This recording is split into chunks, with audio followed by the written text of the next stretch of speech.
Oakland Tech High School in downtown Oakland has produced 2 McDonald's All-Americans on the women's side, but the school might have its third in 2026. Here's the story of an outstanding young basketball player following in some famous footsteps. Downtown Oakland is home to one of the most famous high schools on the West Coast. Welcome to Oakland Technical High School, simply referred to around here as Tech. The alumni list at Tech features names like Clint Eastwood, Marshawn Lynch, and Ricky Henderson. Even the school's athletic director, Alexis Gray Lawson, played in the WNBA. But we're here today for one of Tech's up-and-coming stars. First, we have to learn how to pronounce her name. They call me Terri'a, like anything besides Terri'a. Say hello to Terri'a Russell, born and raised in Oakland, and one of the best ballers from the class of 2026. People can definitely feel where I'm from when I'm playing basketball, because it's kind of different when you're from the West Coast versus like the East Coast or like down south. Like you can tell like the different play styles when you're playing. So being from Oakland is definitely an honor, even though it does have its bad parts. I'm never not proud of where I come from. It's always kind of been that Oakland thing, it's crazy because people always talk about like me and like, being a McDonald's All-American and doing all these different things, but it took a lot for me to get there. I had to really put myself out there, and I think we don't get as much as acknowledgement as maybe LA or some of the other places. Russell is a 6'2" forward who averaged 18 points per game last season. She scored more than 20 points 11 different times, with a high of 33 and a win over Redwood Larkspur.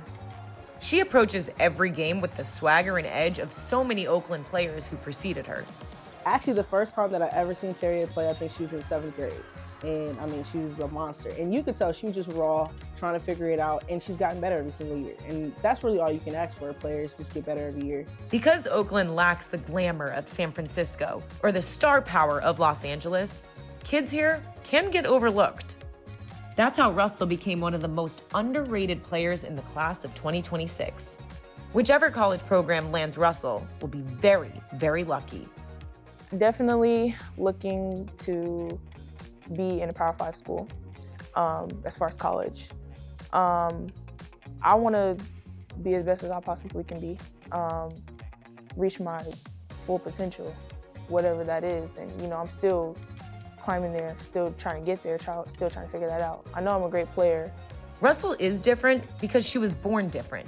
She was on the radar of Oakland Tech coach Leroy Hurt at a very young age. I started playing basketball in the 4th grade. Leroy, my head coach, he came to my school in elementary school, and he was just, checking me out because at recess I would just play basketball. So he brought me to one of his practices under his AAU program, and so it all just started from there, and I've been playing for him ever since. She's full of passion, which I really enjoy watching. I think she's a good teammate. I think that her teammates really look to her not just as a scorer, but as just an overall leader. She's kind, she's really quiet and timid at times. She doesn't talk a lot in class, and she's very low-key, which surprises you because you see her on the court and she's complete opposite. One major reason for Russell's success is that she's able to do the work on and off the court. Her balance of schoolwork and basketball has drawn scholarship offers from several high major college programs. I think Tech's always been known for really great athletes. And so, one thing I think that we really strive to do, especially even when I was here, was really about academics and how we can continue to just push that bar and hopefully prepare student athletes for life after Tech. Still kind of deciding that right now. I think that's where I am in my life. Still trying to figure out if I don't want to go pro, what am I going to do? So that's something that I'm still thinking about currently. Maybe I could see myself being like a CEO of something, having my own business or something like that. Because me personally, honestly, I don't like being bossed around. I like to be my own boss. So I think having my own business or a CEO of something is definitely something I can see myself doing. And if she continues on the path she's on, Russell will go down as the latest legend who hails from Oakland Tech. As long as she continues on that path and continues to get better, she'll be in the league. So I have no doubt that she'll be the third WNBA player out at Oakland Tech.